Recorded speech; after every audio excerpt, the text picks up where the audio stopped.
കണ്ണൂർ കിച്ചണിലേക്ക് നിങ്ങൾക്ക് എല്ലാവർക്കും സ്വാഗതം. ഇന്ന് നമ്മൾ ഉണ്ടാക്കുന്നത് നല്ല കുഞ്ഞു കുഞ്ഞു ലസാനിയ റോൾസ് ആണ്. ലസാനിയ ഇഷ്ടമല്ലാത്ത ആരും തന്നെ ഉണ്ടാവില്ല അല്ലേ? നല്ല ചീസിയും ക്രീമിയും സ്പൈസിയും ഒക്കെ ആയിട്ടുള്ള ലസാനിയ കഴിക്കാൻ എല്ലാവർക്കും നല്ല ഇഷ്ടമാണ്. ഡിന്നറിന് ഉണ്ടാക്കാൻ വേണ്ടിയിട്ട് സൂപ്പറാണ് ലസാനിയ. പക്ഷെ നമ്മളിന്ന് ഉണ്ടാക്കുന്നത് നല്ല കുഞ്ഞു കുഞ്ഞു റോൾസ് ആണ്, അതായത് സ്നാക്കായിട്ട് ഉപയോഗിക്കാൻ വേണ്ടിയിട്ട്. പ്രത്യേകിച്ച് റമദാനിലൊക്കെ നമുക്ക് ഉണ്ടാക്കിയെടുക്കാൻ പറ്റിയ അടിപൊളി ടേസ്റ്റി ആയിട്ടുള്ള ഒരു സ്നാക്കാണ് ഈ ലസാനിയ റോൾസ്. ലസാനിയ ഷീറ്റ് വെച്ചിട്ടല്ല, നമ്മൾ ബ്രെഡ് വെച്ചിട്ടാണ് ഉണ്ടാക്കുന്നത്. അതുകൊണ്ട് തന്നെ എല്ലാവർക്കും വീട്ടിൽ വളരെ പെട്ടെന്ന് ഉണ്ടാക്കിയെടുക്കാൻ പറ്റിയ ഒരു റെസിപ്പിയാണ്. അപ്പോൾ എങ്ങനെയാണ് നമ്മുടെ വളരെ ടേസ്റ്റി ആയിട്ടുള്ള ലസാനിയ റോൾസ് വീട്ടിൽ തയ്യാറാക്കിയെടുക്കുന്നതെന്ന് നോക്കാം. ആദ്യം തന്നെ നമുക്കിതിന് വേണ്ടിയിട്ടുള്ള വൈറ്റ് സോസ് തയ്യാറാക്കാം. അതിന് വേണ്ടിയിട്ട് ചൂടായ പാനിലേക്ക് 1 ടീസ്പൂൺ ബട്ടറാണ് ഞാൻ ചേർത്തിരിക്കുന്നത്. ബട്ടർ നന്നായിട്ടൊന്ന് മെൽറ്റായിട്ട് വരണം. ആ സമയത്ത് നമുക്കിതിലേക്ക് 1 ടീസ്പൂൺ തന്നെ മൈദ ചേർത്ത് കൊടുക്കാം. മൈദ ഈ ബട്ടറിലേക്ക് നന്നായിട്ടൊന്ന് വഴറ്റിയെടുക്കാം. മൈദയുടെ ആ ഒരു പച്ച മണമൊക്കെ മാറിയിട്ട് നല്ലൊരു മണം വരണം. അത്ര വരെ ഇതേപോലെ നന്നായിട്ടൊന്ന് വഴറ്റുക. ലോ ടു മീഡിയം ഫ്ലെയിമിൽ വെച്ചിട്ട് വേണം വഴറ്റാൻ വേണ്ടിയിട്ട്. മൈദ കരിഞ്ഞു പോവാതെ ശ്രദ്ധിക്കുക. മൈദയുടെ കളർ ചെറുതായിട്ടൊന്ന് മാറി നല്ലൊരു മണം വരുന്ന സമയത്ത് നമുക്കിതിലേക്ക് 1/2 കപ്പ് പാല് ചേർത്ത് കൊടുക്കാം. പാല് ചേർത്തിട്ട് നന്നായിട്ട് പെട്ടെന്ന് തന്നെ അങ്ങ് മിക്സ് ചെയ്തെടുക്കുക. ആദ്യം നമുക്ക് കട്ട പിടിച്ചതുപോലെ തോന്നും, അത് കുഴപ്പമൊന്നുമില്ല. ഇത് നല്ല തിക്കായിട്ട് വരുന്ന സമയത്ത് ആ കട്ടയൊക്കെ അങ്ങ് പോയി കിട്ടും. ഇപ്പോൾ കണ്ടില്ലേ, കട്ടയൊക്കെ മുഴുവനായിട്ട് അങ്ങ് ഉടഞ്ഞു വന്നിട്ടുണ്ട്. നമ്മുടെ സോസ് നല്ല തിക്കായിട്ട് മാറാൻ തുടങ്ങിയിട്ടുണ്ട്. ഈ സമയത്ത് നമുക്കിതിലേക്ക് 1/2 ടീസ്പൂൺ വൈറ്റ് പെപ്പർ പൗഡർ ചേർത്ത് കൊടുക്കാം. വൈറ്റ് പെപ്പർ പൗഡർ ഇല്ലെങ്കിൽ ബ്ലാക്ക് പെപ്പർ പൗഡർ ചേർത്താലും മതി. ഇതിലേക്ക് ഒരു 2 നുള്ളി ഉപ്പ് ചേർത്ത് കൊടുക്കാം. എന്നിട്ട് ഇതും കൂടി ഇതിലേക്ക് ഈ സോസിലേക്ക് നന്നായിട്ടങ്ങ് മിക്സ് ചെയ്ത് കൊടുക്കാം. അപ്പോൾ നമ്മുടെ സോസ് ഇവിടെ റെഡി ആയിട്ടുണ്ട്, നല്ല തിക്കായിട്ട് മാറിയിട്ടുണ്ട്. ഈ സമയത്ത് നമുക്കിതിലേക്ക് ഒരു 1/4 കപ്പ് മൊസറല്ല ചീസും കൂടി ചേർത്ത് കൊടുക്കാം. ചീസ് ഒട്ടും നിർബന്ധമുള്ള കാര്യമില്ല കേട്ടോ. ചീസ് നിങ്ങളുടെ കയ്യിലുണ്ടെങ്കിൽ മാത്രം ചേർത്താൽ മതി. ഇല്ലെങ്കിൽ ചീസ് ഇല്ലാത്ത വൈറ്റ് സോസ് ഉണ്ടാക്കിയിട്ട് അത് ഉപയോഗിച്ചാലും നല്ല ടേസ്റ്റ് തന്നെയാണ്. ചീസ് ഉണ്ടെങ്കിൽ ഒന്നുകൂടി ഒരു അല്പം ടേസ്റ്റ് കൂടുന്നു മാത്രമേ ഉള്ളൂ. അപ്പോൾ മൊസറല്ല ചീസും കൂടി ചേർത്ത് മിക്സ് ചെയ്യുമ്പോഴേക്കും നമ്മുടെ സോസ് നല്ല തിക്കായിട്ട് മാറിയിട്ടുണ്ട്. സോസ് ഇതേപോലെ കുറച്ച് തിക്കായിട്ട് തന്നെ ഇരിക്കണം, കാരണം നമുക്ക് ബ്രെഡിൽ പുരട്ടിക്കഴിഞ്ഞാൽ എണ്ണയിലൊക്കെ ഫ്രൈ ചെയ്യാൻ വേണ്ടിയിട്ടുള്ളതാണ്. അതുകൊണ്ട് തന്നെ ലൂസായി കഴിഞ്ഞാൽ ശരിയാവില്ല. ഈ ഒരു പാകത്തിൽ തന്നെ നമുക്ക് കിട്ടണം. കുറച്ച് തിക്കായിട്ടുള്ള സോസ് തന്നെ ഉണ്ടാക്കിയെടുക്കുക. ഇത് നമുക്കിവിടെ മാറ്റി വെക്കാം. ഇനി നമുക്ക് തക്കാളി സോസാണ് ഉണ്ടാക്കേണ്ടത്. അതിന് വേണ്ടിയിട്ട് ഞാനിവിടെ 2 തക്കാളി കട്ട് ചെയ്തിട്ട് ഒരു മിക്സിയുടെ ജാറിലേക്ക് ഇട്ട് കൊടുത്തിട്ടുണ്ട്. ഇത് നന്നായിട്ടൊന്ന് അരച്ചെടുത്തിട്ടുണ്ട്. ഇതിലേക്ക് നമ്മൾ വെള്ളമൊന്നും ചേർക്കാതെയാണ് അരച്ചിരിക്കുന്നത്. അതേപോലെ തന്നെ ഇതിൻ്റെ കുരുവും തൊലിയൊന്നും കളയേണ്ട ആവശ്യമില്ല. ഇനി നമുക്ക് തക്കാളി സോസ് ഉണ്ടാക്കാൻ വേണ്ടിയിട്ട് ഞാനൊരു പാൻ അടുപ്പത്ത് വെച്ച് ചൂടാക്കിയിട്ടുണ്ട്. ഇതിലേക്ക് നമുക്കൊരു 2 ടീസ്പൂൺ വരെ ഓയിൽ ഒഴിച്ചു കൊടുക്കാം. ചൂടായ എണ്ണയിലേക്ക് 1 ടീസ്പൂൺ വെളുത്തുള്ളി അരിഞ്ഞത് ചേർത്തിട്ട് ഒന്ന് വഴറ്റിയെടുക്കാം. വെളുത്തുള്ളിയുടെ ആ ഒരു പച്ചമണം മാറുന്നത് വരെ നന്നായിട്ടൊന്ന് വഴറ്റുക. അതിനുശേഷം നമുക്കിതിലേക്ക് അരച്ച് വെച്ച തക്കാളി ചേർത്ത് കൊടുക്കാം. തക്കാളി അരച്ച മിക്സിയുടെ ജാറിലേക്ക് 1/4 കപ്പ് വെള്ളം ചേർത്തിട്ട് അതും കൂടി പാനിലേക്ക് ഒഴിച്ചു കൊടുത്തിട്ടുണ്ട്. എന്നിട്ട് എല്ലാം കൂടി നന്നായിട്ട് മിക്സ് ചെയ്തെടുക്കാം. ഇനി ഈ തക്കാളി നന്നായിട്ട് തിളച്ച് ഒന്ന് വെന്ത് വരണം. ഒരു 5 മിനിറ്റ് നമുക്ക് ഈ തക്കാളി ഒന്ന് വേവിച്ച് കുറുക്കിയെടുക്കണം. വലിയ പീസൊക്കെ അതിലുണ്ടെങ്കിൽ അങ്ങ് എടുത്ത് മാറ്റി കൊടുക്കാം. എന്നിട്ട് നന്നായിട്ട് ഇതേപോലെ ഇളക്കി ഇതിൽ വെള്ളമൊക്കെ ഒന്ന് വറ്റിച്ചെടുക്കണം. തക്കാളി നന്നായിട്ട് തിളക്കുന്ന സമയത്ത് ഇതിലേക്ക് ആവശ്യത്തിനുള്ള ഉപ്പ് ചേർത്ത് കൊടുക്കാം. 1/2 ടീസ്പൂൺ വരെ ചില്ലി ഫ്ലേക്സും കൂടി ചേർത്ത് കൊടുക്കുന്നുണ്ട്, ചെറിയൊരു എരിവിന് വേണ്ടിയിട്ടാണ്. എന്നിട്ട് എല്ലാം കൂടി നന്നായിട്ട് മിക്സ് ചെയ്ത് തക്കാളി നന്നായിട്ടൊന്ന് വറ്റി വരാൻ വേണ്ടിയിട്ട് വെയിറ്റ് ചെയ്യാം. തക്കാളി നന്നായിട്ടൊന്ന് വെന്ത് അതിൻ്റെ പച്ച ചുവയൊക്കെ മാറി വെള്ളമൊക്കെ വറ്റി വരണം. അത്ര വരെ നമുക്ക് ഇങ്ങനെ വേവിച്ചെടുക്കാം. ഇതിൽ വെള്ളമൊക്കെ നന്നായിട്ട് വറ്റി തുടങ്ങിയിട്ടുണ്ട്. ഇടയ്ക്കിടെ ഇതേപോലെ ഒന്ന് ഇളക്കി കൊടുക്കണം.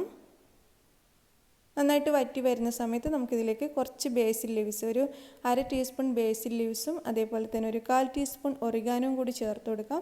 ഇത് നിർബന്ധമൊന്നുമില്ല കേട്ടോ, നിങ്ങളുടെ കയ്യിലുണ്ടെങ്കിൽ ചേർത്ത് കൊടുക്കുക, ഇല്ലെങ്കിൽ കുഴപ്പമൊന്നുമില്ല. ചേർത്ത് കഴിഞ്ഞാൽ ഇതിൻ്റെ നല്ലൊരു ഫ്ലേവർ, അതായത് പൊതുവേ നമ്മൾ ലസാനിയ പിസ്സ ഒക്കെ ഉണ്ടാക്കുമ്പോൾ ഇതിൻ്റെ ഒരു ഫ്ലേവർ എപ്പോഴും നല്ലതാണ്. അതുകൊണ്ട് ഉണ്ടെങ്കിൽ തീർച്ചയായിട്ടും ചേർത്ത് കൊടുക്കുക. അപ്പോൾ നമ്മുടെ തക്കാളി സോസ് ഇവിടെ റെഡി ആയിട്ടുണ്ട്. ഇത് നമുക്ക് അടുപ്പത്തുനിന്ന് മാറ്റി വെക്കാം. പിന്നെ നമുക്ക് വേണ്ടത് കുറച്ച് ചിക്കനാണ്. ചിക്കന് പകരം നിങ്ങൾക്ക് വേറെ എന്തെങ്കിലും ബീഫോ മട്ടനോ എന്ത് വേണമെങ്കിലും യൂസ് ചെയ്യാം. ഇതിപ്പോൾ ഞാൻ ഫ്രൈ ചെയ്തിട്ട് ചെറിയ ചെറിയ കഷ്ണങ്ങളായിട്ട് കട്ട് ചെയ്ത് വെച്ച ചിക്കനാണ്. ചിക്കനിൽ സാധാരണ മുളക് പൊടിയും മഞ്ഞൾപ്പൊടിയും കുറച്ച് ഉപ്പും ചേർത്തിട്ട് ഫ്രൈ ചെയ്തെടുത്തതാണ്. നിങ്ങൾക്ക് ഇഷ്ടമുള്ള രീതിയിൽ ഫ്രൈ ചെയ്തിട്ട് ഉപയോഗിക്കാം. അപ്പോൾ പിന്നെ നമുക്ക് വേണ്ടത് കുറച്ച് ബ്രെഡ് സ്ലൈസസ് ആണ്. അതും സൈഡൊക്കെ കട്ട് ചെയ്തിട്ട് ബ്രൗൺ കളറിലുള്ള ഭാഗമൊക്കെ കട്ട് ചെയ്തിട്ട് ഇവിടെ എടുത്തു വെച്ചിരിക്കുകയാണ്. ഇനി നമുക്ക് ലസാനിയ റോൾസ് എങ്ങനെയാണ് തയ്യാറാക്കി എടുക്കുന്നതെന്ന് നോക്കാം. അതിന് വേണ്ടിയിട്ട് ഒരു ബ്രെഡ് പീസ് എടുത്തിട്ട് ഇതേപോലെ ഒന്ന് പരത്തിയെടുക്കണം.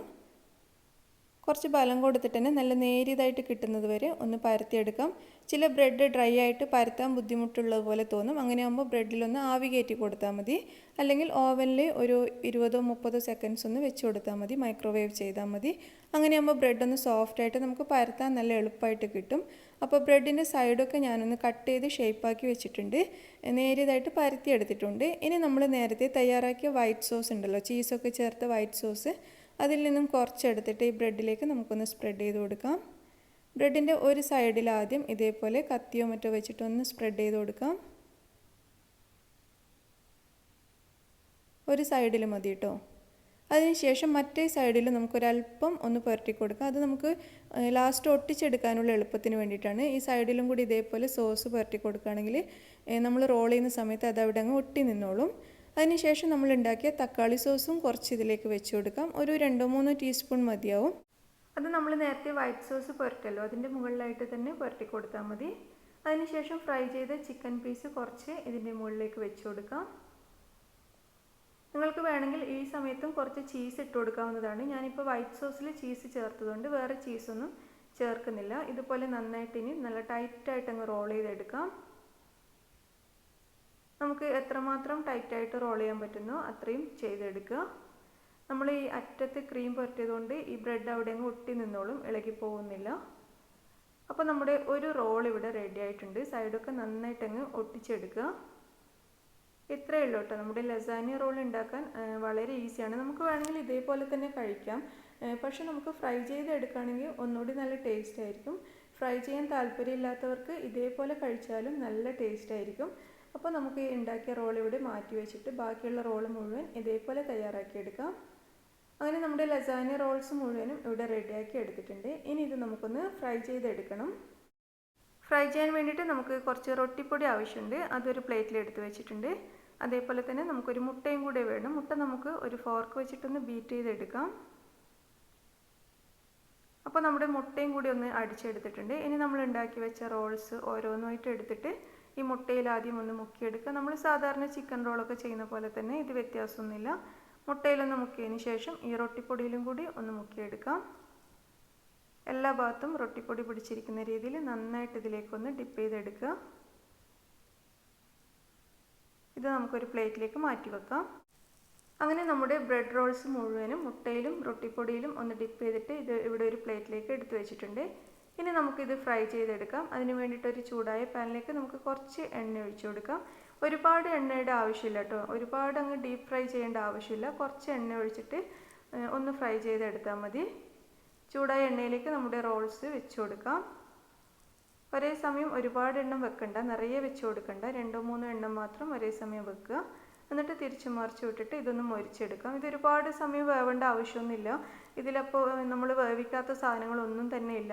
അതുകൊണ്ട് തന്നെ നന്നായിട്ടൊന്ന് മൊരിഞ്ഞ് വരുന്നത് വരെ മാത്രം ഈ എണ്ണയിലങ്ങ് ഫ്രൈ ചെയ്തെടുത്താൽ മതി. ഇടയ്ക്കിടെ തിരിച്ചു മറിച്ച് വിട്ടിട്ട് എല്ലാ ഭാഗവും ഒന്ന് മൊരിഞ്ഞ് വരാൻ വേണ്ടിയിട്ട് ശ്രദ്ധിക്കുക. അങ്ങനെ തിരിച്ചു മറിച്ച് വിട്ട് ഇത് നന്നായിട്ടൊന്ന് ഫ്രൈ ചെയ്തെടുത്തിട്ടുണ്ട്. ഇനി ഇത് നമുക്കൊരു പ്ലേറ്റിലേക്ക് മാറ്റി കൊടുക്കാം.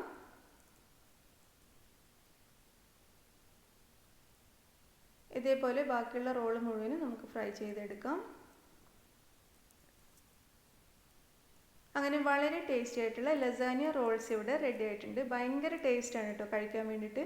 നോമ്പിനൊക്കെ നമുക്ക് ഉണ്ടാക്കിയെടുക്കാൻ പറ്റും. വളരെ രുചിയേറിയ ഒരു സ്നാക്സാണ്. ഞാൻ നേരത്തെ പറഞ്ഞല്ലോ, ഇത് ഫ്രൈ ചെയ്യാൻ ഇഷ്ടമില്ലാത്തവർക്ക് ഫ്രൈ ചെയ്യാതെ ബ്രെഡിൽ വെച്ചിട്ട് റോൾ ചെയ്തിട്ട് അതേപോലെ കഴിക്കാനും നല്ല രുചിയാണ്. കാരണം ചില ആളുകൾക്ക് ഒരുപാട് എണ്ണക്കടികളൊന്നും ഈ നോമ്പ് സമയത്തൊന്നും ഇഷ്ടമുണ്ടാവില്ല.